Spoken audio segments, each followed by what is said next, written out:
प्रिय देशवासियों, नमस्कार। हम सभी ने बीते दिनों में देश का सामर्थ्य और उसका संयम दोनों देखा है। मैं सबसे पहले भारत की पराक्रमी सेनाओं को, सशस्त्र बलों को, हमारी खुफिया एजेंसियों को, हमारे वैज्ञानिकों को,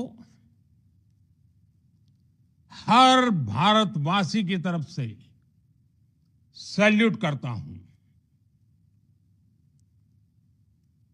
हमारे वीर सैनिकों ने ऑपरेशन सिंदूर के लक्ष्यों की प्राप्ति के लिए असीम शौर्य का प्रदर्शन किया। मैं उनकी वीरता को,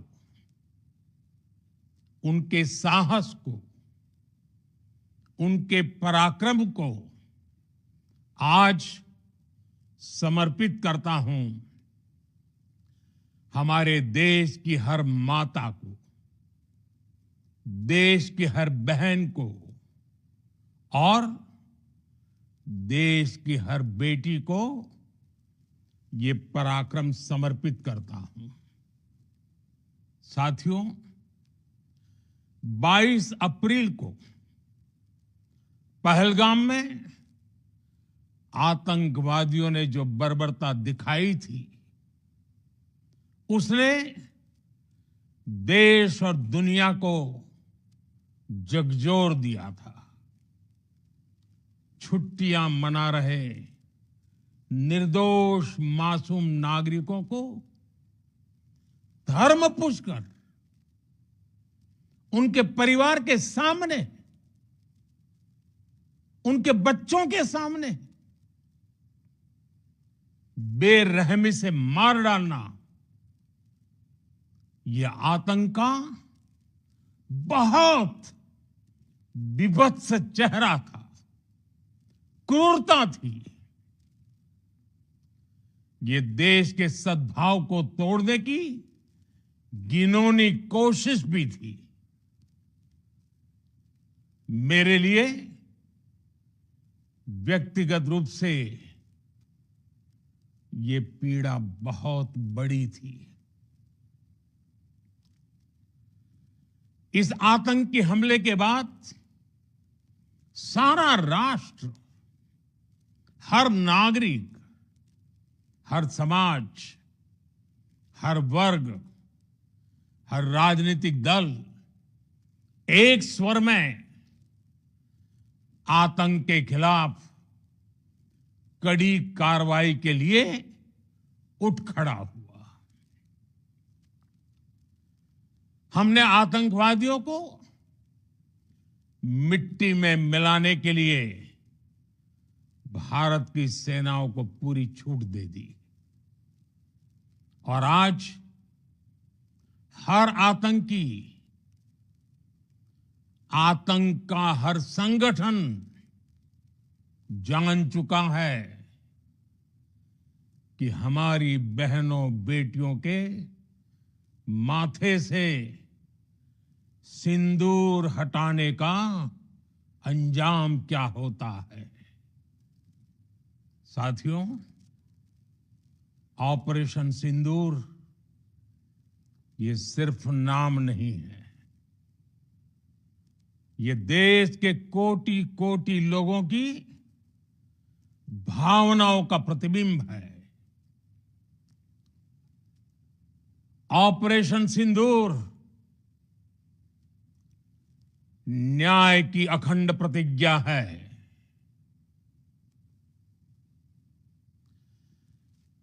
6 मई की देर रात, 7 मई की सुबह पूरी दुनिया ने इस प्रतिज्ञा को परिणाम में बदलते देखा है। भारत की सेनाओं ने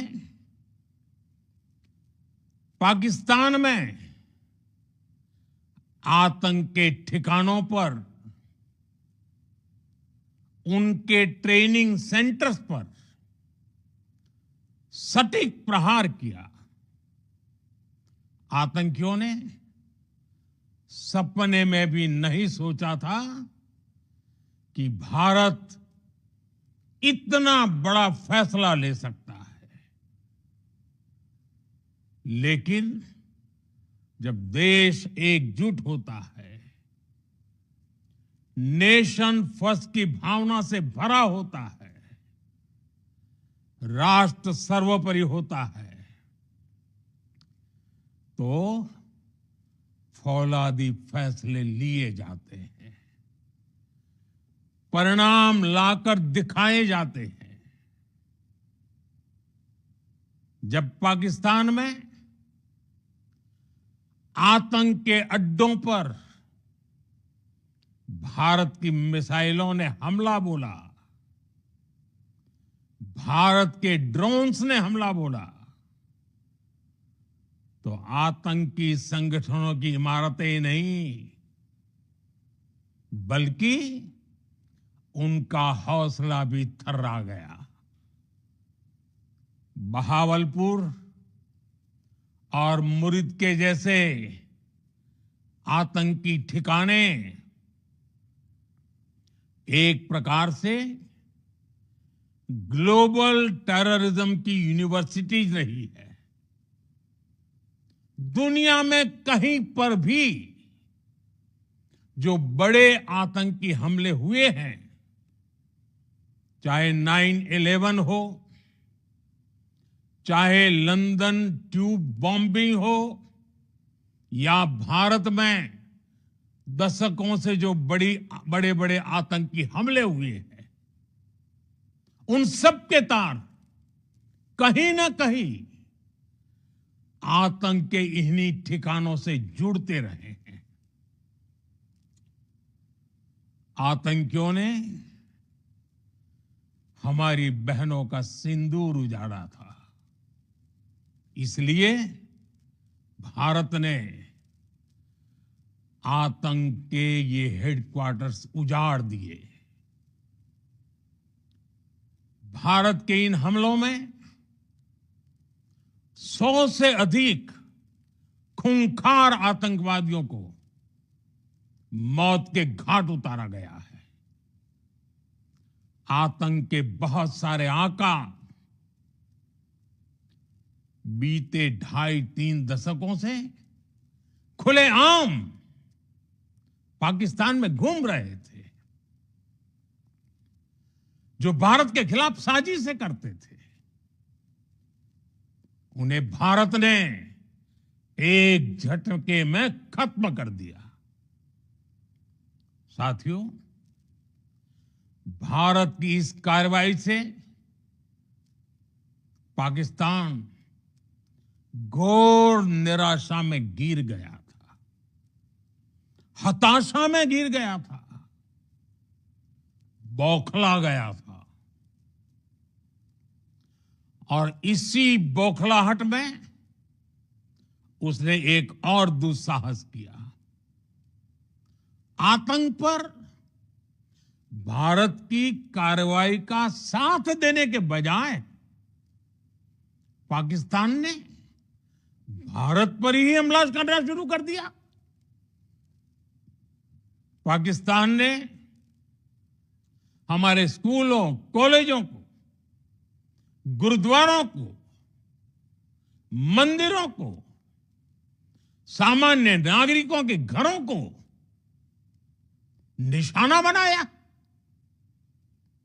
पाकिस्तान ने हमारे सैन्य ठिकानों को निशाना बनाया। लेकिन इसमें भी पाकिस्तान खुद बेनकाब हो गया। दुनिया ने देखा कि कैसे पाकिस्तान के ड्रोन्स, पाकिस्तान की मिसाइलें भारत के सामने तिनके की तरह बिखर गई। भारत के सशक्त एयर डिफेंस सिस्टम ने उन्हें आसमान में ही नष्ट कर दिया। पाकिस्तान की तैयारी सीमा पर वार की थी, लेकिन भारत ने पाकिस्तान के सीने पर वार कर दिया। भारत के ड्रोन्स, भारत की मिसाइलों ने सटीकता के साथ हमला किया।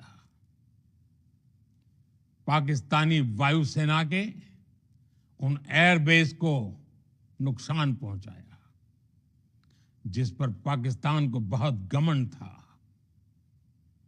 भारत ने पहले 3 दिनों में ही पाकिस्तान को इतना तबाह कर दिया जिसका उसे अंदाजा भी नहीं था। इसलिए भारत की आक्रामक कार्रवाई के बाद पाकिस्तान बचने के रास्ते खोजने लगा। पाकिस्तान दुनिया भर में तनाव कम करने के लिए गुहार लगा रहा था और बुरी तरह पीटने के बाद इसी मजबूरी में 10 मई की दोपहर को पाकिस्तानी सेना ने हमारे डीजीएमओ को संपर्क किया। तब तक हम आतंकवाद के इंफ्रास्ट्रक्चर को बड़े पैमाने पर तबाह कर चुके थे। आतंकियों को मौत के घाट उतार दिया गया था। पाकिस्तान के सीने में बसाए गए आतंक के अड्डों को हमने खंडहर बना दिया था। इसलिए जब पाकिस्तान की तरफ से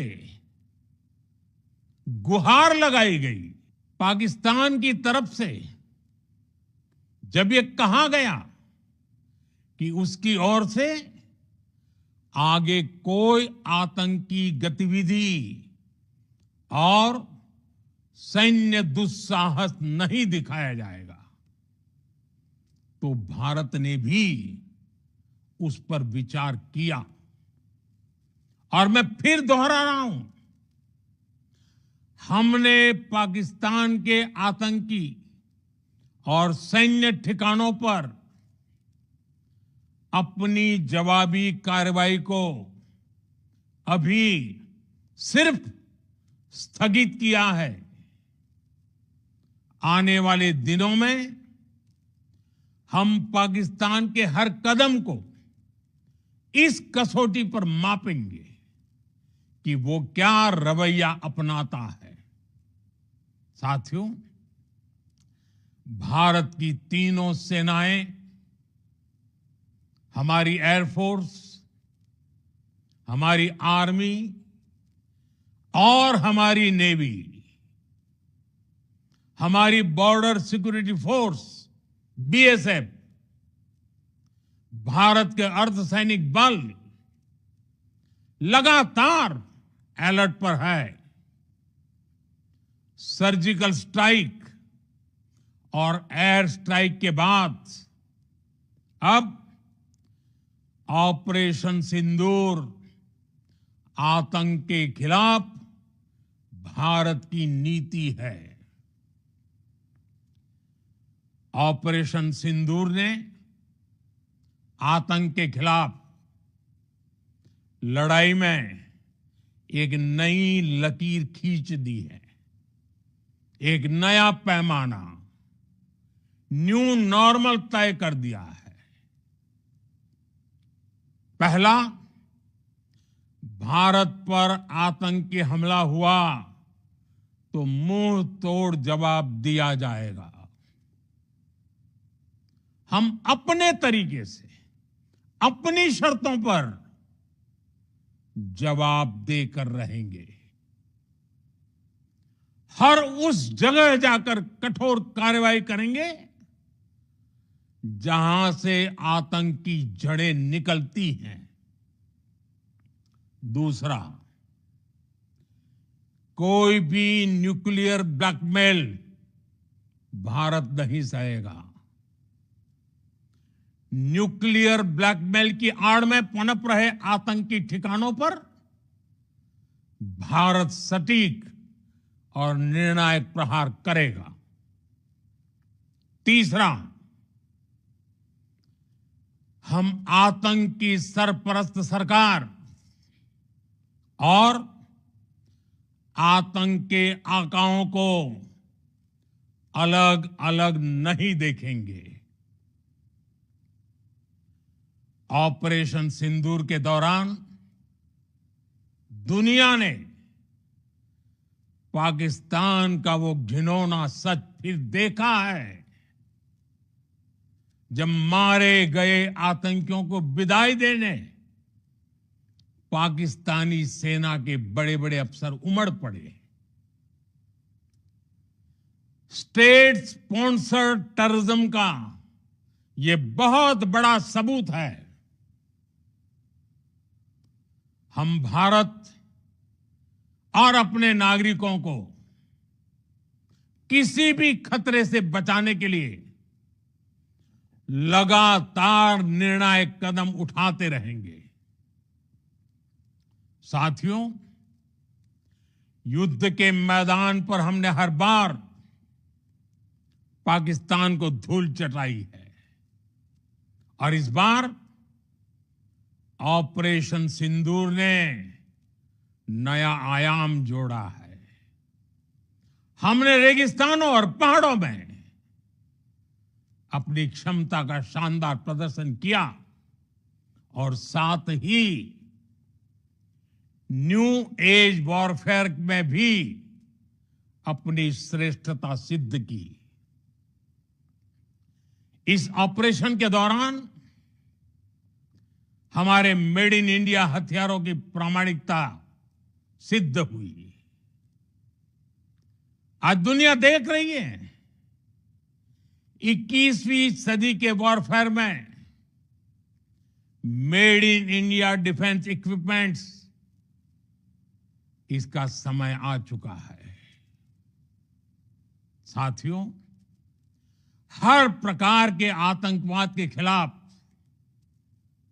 हम सभी का एकजुट रहना, हमारी एकता हमारी सबसे बड़ी शक्ति है। निश्चित तौर पर ये युग युद्ध का नहीं है, लेकिन ये युग आतंकवाद का भी नहीं है। टेररिज्म के खिलाफ जीरो टॉलरेंस, ये एक बेहतर दुनिया की गारंटी है। साथियों, पाकिस्तानी फौज, पाकिस्तान की सरकार जिस तरह आतंकवाद को खाद पानी दे रहे हैं, वो एक दिन पाकिस्तान को ही समाप्त कर देगा। पाकिस्तान को अगर बचना है तो उसे अपने टेरर इंफ्रास्ट्रक्चर का सफाया करना ही होगा। इसके अलावा शांति का कोई रास्ता नहीं है। भारत का मत एकदम स्पष्ट है। टेरर और टॉक एक साथ नहीं हो सकते। टेरर और ट्रेड एक साथ नहीं चल सकते और पानी और खून भी एक साथ नहीं बह सकता। मैं आज विश्व समुदाय को भी कहूंगा, हमारी घोषित नीति रही है अगर पाकिस्तान से बात होगी तो टेररिज्म पर ही होगी। अगर पाकिस्तान से बात होगी तो पाक ऑक्युपाइड कश्मीर पीओके उस पर ही होगी। प्रिय देशवासियों, आज बुद्ध पूर्णिमा है। भगवान बुद्ध ने हमें शांति का रास्ता दिखाया है। शांति का मार्ग भी शक्ति से होकर जाता है। मानवता शांति और समृद्धि की तरफ बढ़े, हर भारतीय शांति से जी सके,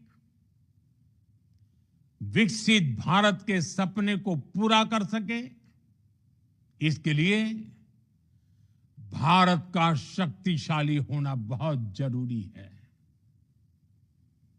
और आवश्यकता पड़ने पर इस शक्ति का इस्तेमाल भी जरूरी है। और पिछले कुछ दिनों में भारत ने यही किया है। मैं एक बार फिर भारत की सेना और सशस्त्र बलों को सैल्यूट करता हूं। हम भारतवासी के हौसले, हर भारतवासी का एकजुटता का शपथ, संकल्प, मैं उसे नमन करता हूं। बहुत बहुत धन्यवाद। भारत माता की जय।